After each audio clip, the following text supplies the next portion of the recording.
So we're going to talk a little bit about Canada's 9/11. So Canada's 9/11 is not something that anybody outside of Canada has probably ever heard of, but it was a day where supposedly, according to the media, there was this crackhead with a hunting rifle who, shot some soldiers and then tried to storm Parliament and then was killed by some heroic fucking cop named Vickers or something, Kevin Vickers.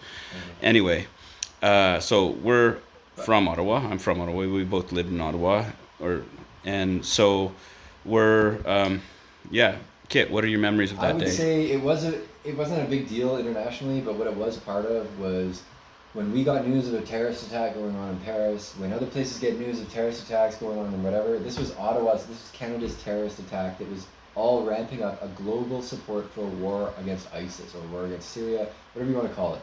You know, this new branch of the war on terror. And what was really suspicious about that day was that I was living right there at Igor's house, and we were at fucking Bridgehead drinking tea in the morning, and all of a sudden cops, they're no sitting outside drinking tea, no sound of a gun, nothing at all, and I don't even think that anyway. When did they have a guard work standing there on guard? Yeah, good question. When did that start? Yeah, Dude, so they've this never so had so that. so They the never had story was that there was a soldier which standing was guard at the monument.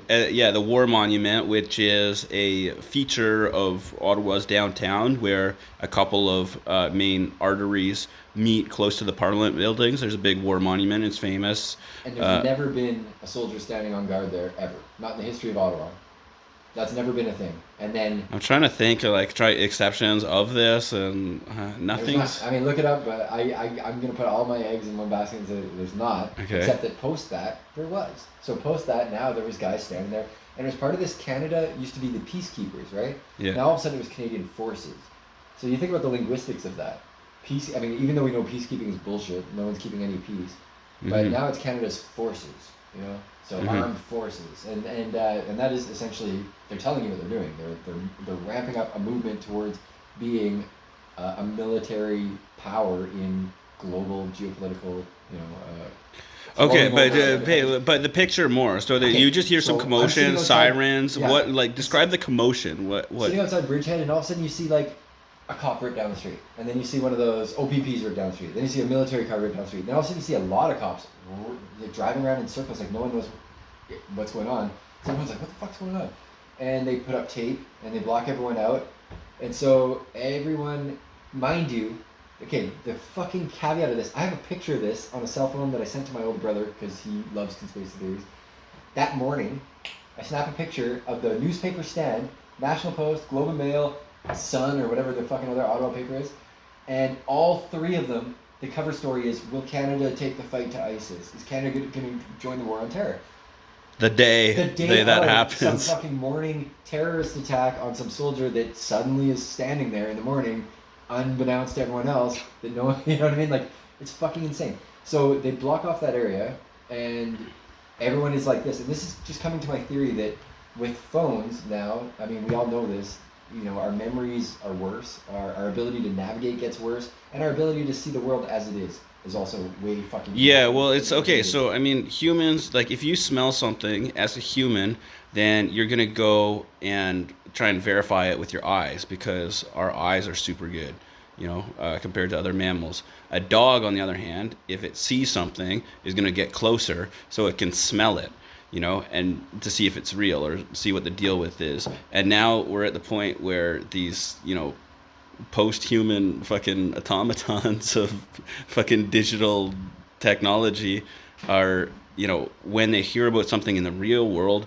are then searching online to see if it's real. Oh, it turns out monkeypox is everywhere. I better not go outside. Yeah, and you know, and we see it time and time again. But this day, what we saw was everyone standing outside, standing there waiting for CBC to announce terrorist attack. Oh my God, it's a terrorist attack in Ottawa. So now you've got Paris, France, which I only know because I used to live in Paris. So I had friends be like, "Holy shit, are you okay? I heard there was a terrorist attack in Ottawa." I'm like, "Yeah, it's fucking not a terrorist attack. I guarantee that." And yeah, I'm fine. And so in the end, the news released this video, the CTV video of a cop running around with a gun, ducking behind pillars in the Parliament building.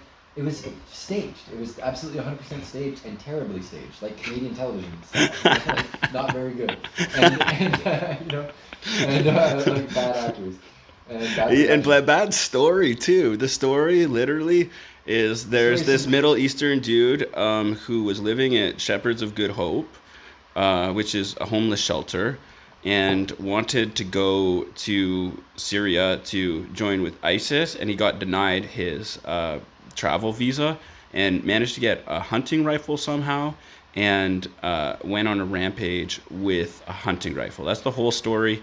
No accomplices were ever arrested, so as far as I know, No eyewitnesses. Nobody yeah, saw it. nobody saw it. It just So happened, and there's he was meant to people. live. So were there people that died? Did That's what they said, but they blocked off. You know where the National Art Center is, and in front hmm of there's that war monument. They blocked off all the way down to Cooper Street. Do you know what I mean? So nobody could see anything, blood, bodies, any things that would verify that somebody had been shot. We were just looked at our phones and we're told it was a terrorist attack and somebody died. And that's the part that I say is bullshit. Not to mention that all the newspapers already had gone to print that morning talking about. I mean, Well, coincidence? I just yeah, don't, yeah. I don't believe that.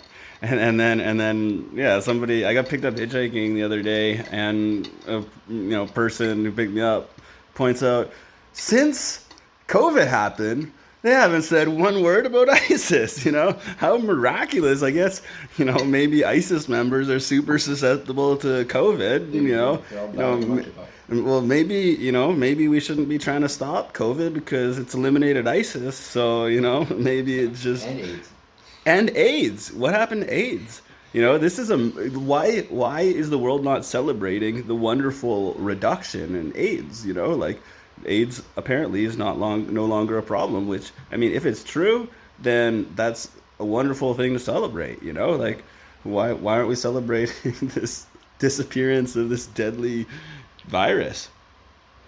I mean, have either of you heard anything about somebody being diagnosed with AIDS in the last 5 years? Nope. I have heard HIV positive.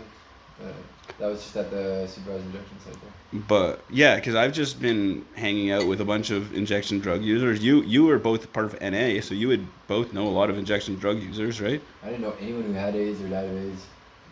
I knew maybe like one or two people. And what was their health like? Did they look all fucked up? No, they looked healthy. Okay. Because I don't know, like Kit, you're the one that enlightened me as to the AZT stuff. Do you want to talk a little bit about AML and AZT? Oh man, I was diving into that, but I was like, I don't know, you'd probably be better. Well, you were around more in that time, so you said that people were partying super hard in the gay scene at that time, and the drugs were taking a serious toll on their health, Yeah, right?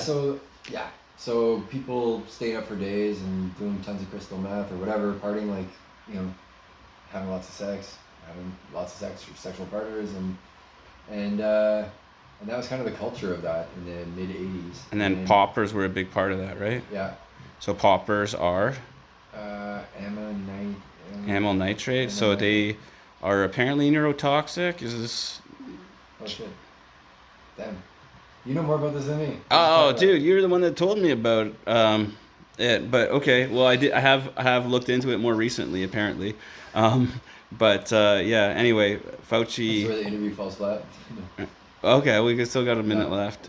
Um, okay, so you were in Paris for the Paris terrorist attack, weren't No, you? I wasn't. No. What did you hear about it? Because you said you went to that club, the The Battleland. Bataclan? Yeah. Bataclan. The only fact I've got about the Paris thing that is really suspicious, and you can look this up, is that Queens of the Stone Age were playing, and the only photograph to come out of the Bataclan, because again, it sounds grim and it sounds fucking morbid, but when you've got these things like Sandy Hook or the Bataclan Paris shooting, any of these like I would call them hoax mass shootings, because there are real shootings, and you'll Yeah. see the difference. Watch a Yeah. video of Columbine.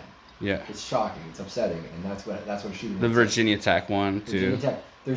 Yeah, I can't remember the details of that one too well, but basically the Bataclan, the one photograph they released was all the equipment, all the band's equipment was no longer on stage, and there was this like hand smeared blood trail on the floor, and so you got to ask yourself if you've ever worked in sound production or like nightlife or anything like that. You're telling me that during a fucking mass shooting terrorist attack, they're gonna let the roadies in to fucking start rolling up cables and packing up mics and like moving out drum sets? Like, that's fucking weird. You know what I mean? And that there's something really odd about that. Whenever there's a mass shooting that's real, they lock it down. It's a crime scene. No one goes in and out. You know, they don't give a shit if you want to get your guitar or your fucking microphone stand. And so that was suspicious as fuck. Yeah, I found that really What suspicious. song was Queens of the Stone Age playing? Probably Nobody Knows. What are the words to that one? No one knows. No, I don't know.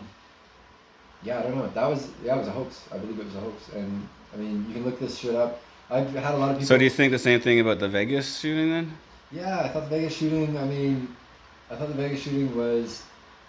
It was sounds of gunfire. It wasn't, through stereo, through speakers. It was like, but yeah, I don't think the Vegas was real. I don't think the Boston bombing was a bombing. You can look a lot of this shit up. It's fascinating. The Boston bombing. If you ever look up crisis actors, have you ever searched this? I mean, it's a rabbit hole that you might not want to go down. But I haven't. crisis actors, if you want to search that, will lead you to some of it. You gotta fucking be discerning about the information out there, because for sure any crackpot could put anything out there. But they show facial 10 seconds. facial imagery of the same people that are at these different events. So you're telling me that some dude was at the Atlanta Olympic bombing and then the Boston bombing, same